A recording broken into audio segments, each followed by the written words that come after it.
Hi YouTube, I'm so excited to have 4,000 subscribers, so I just want to say thank you so much for each of the 4,000 subscribers and for those who comment on my videos and for those who voted on this video.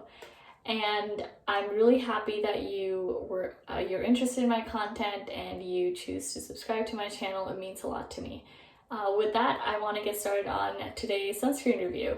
So today's sunscreen review is on Skin Aqua UV Super Moisture Milk in pink. I actually purchased this on Amazon for $10, which is surprising because it's seldom for like affordable prices on Amazon, especially these days. I think every internationally purchased item is like at least $10 overpriced. So I was lucky enough to be able to find this. I think it was towards the end of last year and I got it for $10 and I bought two of them.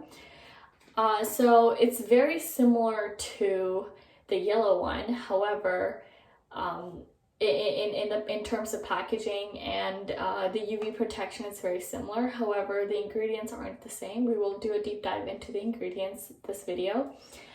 This is totally fragrance free. There's no masking ingredients. There are no essential oils, and it does not contain any oils in this formulation that is likely to cause acne. So it's very safe for acne prone skin as well as people who have really oily skin and don't want heavy moisturizing sunscreens. So it's great for all of those. It's also super non-irritating around the eyes. I know for myself, I'm prone to eczema particularly because of seasonal allergies, and because of the dry skin that I get from that, it does cling on to the dry patches. But when I don't have seasonal allergies and I use this sunscreen, it does not bother my skin around the eyes at all. So this sunscreen is super lightweight. It's super silky and moisturizing. You do have to shake this before application.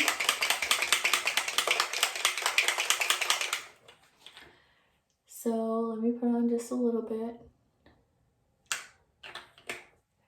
It does leave a white cast.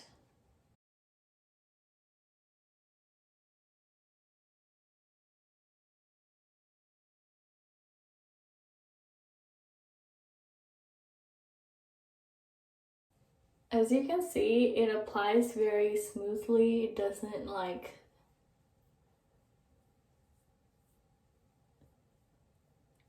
it does not pill at all. It does contain a lot of silicones, so it's prone to pilling, but this formulation does not pill. It clings on to dry parts of the skin, so I think people with oily skin would appreciate this more than people who are, say, retinizing or just have dry skin.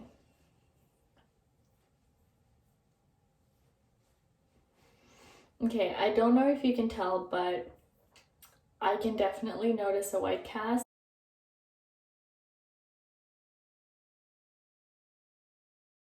I can definitely notice a white cast. So I'm not super thrilled about this particular version, so that the version in pink. The distinguishing factor between this formulation and the yellow one is that this has titanium dioxide as well as mica, which is an ingredient that gives that glittery, shiny feel. It does have that in here, and it has talc. Talc is not a bad ingredient. However, depending on how talc is manufactured and purified, it could have traces of asbestos in it. I'm sure a lot of you are familiar with asbestos. It is a super irritating to the lungs when you breathe in, can cause cancer, and there's been a class action lawsuit against Johnson & Johnson for their baby powders and how 30 years later women who had been using it for so long had cancer as a result of using Johnson & Johnson's baby powder. So talc itself is not bad, but the way it occurs in the nature on Earth, it happens to be close to asbestos. So depending on how they purify, and it's really important to make sure the manufacturing processes are removing all the asbestos possible, because it does bioaccumulate. So that's asbestos, but that's not talc. Talc is very safe. Let's talk about the 4 sunscreen filters. This is again a combination sunscreen, just like the yellow one. It is zinc oxide, titanium dioxide, ethyl hexyl methoxycinnamate, which is octinoxate, and eugenol A+.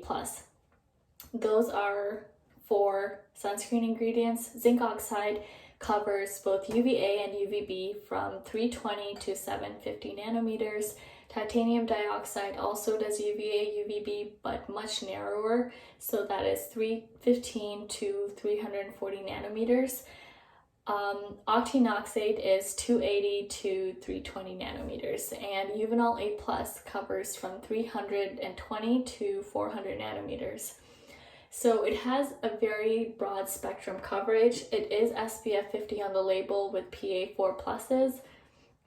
I hope you can see that. You only get 40 mils in this tube, so it's not extremely cost efficient, especially nowadays when the prices have gone up for sunscreens, especially in the summer season. It is somewhere around $17 to $25. Generally, it's cheaper on eBay to purchase it. It does take a while to get here though. It has a lot of, besides sunscreen ingredients, it has a lot of various silicones.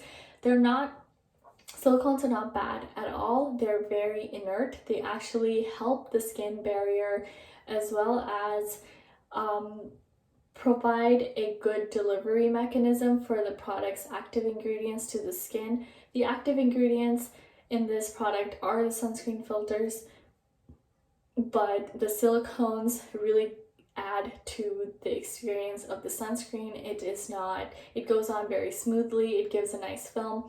So I'm going to cover the other ingredients. So polymethylsiloxyquinoxane is a opifying agent and forms a film, and it also makes it water resistant and sweat resistant. So yes, this sunscreen is water and sweat resistant. It's great for when you go out in the summer weather, when it's humid and you're running, or you're just doing physical activities. I think you will see a lot of benefit from using this sunscreen. It does not drip like when you're sweating and your sweat has a sunscreen. You don't have that experience with this particular sunscreen. So I really appreciate that this is water resistant. Other silicones that are present are cyclopentosiloxane, which is a water-like silicone. It gives it that silky finish. It also has hydrated silica, which gives it the white color that thickens it. It also absorbs water. Polydimethyl dimethicone, which is an emulsifier, and hydrogenated dimethicone is a skin conditioning agent. Triethyloxysilylethyl polydimethyl siloxyethyl hexyl dimethicone is also a skin conditioning agent. That was a mouthful. And dimethicone, we all know dimethicone is a very safe ingredient. Do not be scared of silicones. Silicones are not going to break you out. If anyone says silicones are breaking them out, they don't know what they're talking about. Do not be misinformed. Do not miss out on good skincare products because they have silicones in them. Dimethicone is an inclusive. It helps and enhances the skin barrier. So a lot of products contain dimethicone. It's also used as an ingredient, as an active ingredient in products that are ointments, so that it helps with the skin barrier. It does have a few good ingredients. Bis-ethyl hexyl hydroxy dimethoxybenzoyl malonate.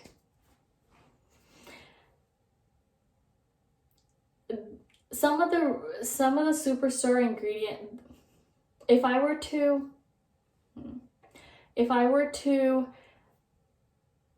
think of a superstar ingredient in this sunscreen, it would be bis-ethyl hexyl dimethoxybenzoyl Oh, why am I getting this wrong? Okay. If I were to think of one superstar ingredient in this sunscreen, it would have to be their proprietary, well, I guess it's not proprietary to Rohto Skin Aqua, but it is a German patented ingredient called bis-ethyl hexyl hydroxy dimethoxy benzoyl malonate.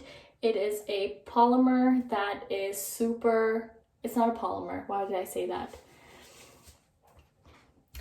If I were to think of a superstar ingredient in this whole formulation besides the sunscreen ingredients, it would be bis-ethyl hexyl hydroxy dimethoxy benzoyl malonate. It's actually an ingredient that has single-blinded placebo-controlled study that proves that there is evidence behind its efficacy towards oily skin and acne, blemish-prone skin in reducing sebum production as well as reducing redness. So I think that, and it's an antioxidant. So when our skin produces sebum, one of the ingredients in the sebum is squalane. Yes, a lot of people use squalane as an oil in their skincare routine, and actually the issue with using squalane, especially in the morning, is that squalane can be oxidized with UV irradiation, so it forms a peroxide that can basically cause a lot of skin damage. So having antioxidants is super important, and it's also important to avoid using squalane containing oils. They're not necessarily directly bad, but especially if you're using it as an oil and not using sunscreen, you could run into some acne. Other ingredients are arginine. We all know arginine is a alpha amino acid, so it's a great humectant as well as a skin as well as an antioxidant product. There are iron oxides in this formulation, and no, just iron oxide, that helps with preventing skin damage from visible light. This is particularly helpful for people of color who are much more prone to irregular pigment because of inflammation or acne. This product also contains glycerin, hyaluronic acid, sodium acetyl hyaluronate, which is actually a better form of hyaluronic acid because it has a little bit of fatty acid component to it that increases the duration of hydration to your skin. So using this product, in my overall experience, I've not experienced any excessive drying, but when I did have, and I still do have, eczema because of seasonal allergies and such, it does cling on to the dye parts, but the other areas that are not prone to eczema have not been irritated or become dry by using this product. So I would recommend this only for people whose skin tone agrees with this. This does create a white cast, so I never actually reapply this. If you reapply this, and when I reapplied it, I did notice a very, very disfiguring white cast. I have not noticed the same with the yellow formulation. I'm yet to purchase the blue one. I'm pretty sure the yellow formulation and the blue one are the same. So overall, I love that this product exists. I do not like the white cast. I would prefer if you went for the blue or the yellow one if those still exist. And that's all I have to say for today. Hopefully I can do more videos. My next video actually is going to be either this sunscreen or this one. This is the Neostrata one. This is a Kosei Sun Cut sunscreen. Thank you so much for watching this video. Please leave a comment below with your questions, comments, or concerns. Follow me on Instagram. I'm so grateful for my 4,000 subscribers. Thank you, and I'll see you next time. Bye.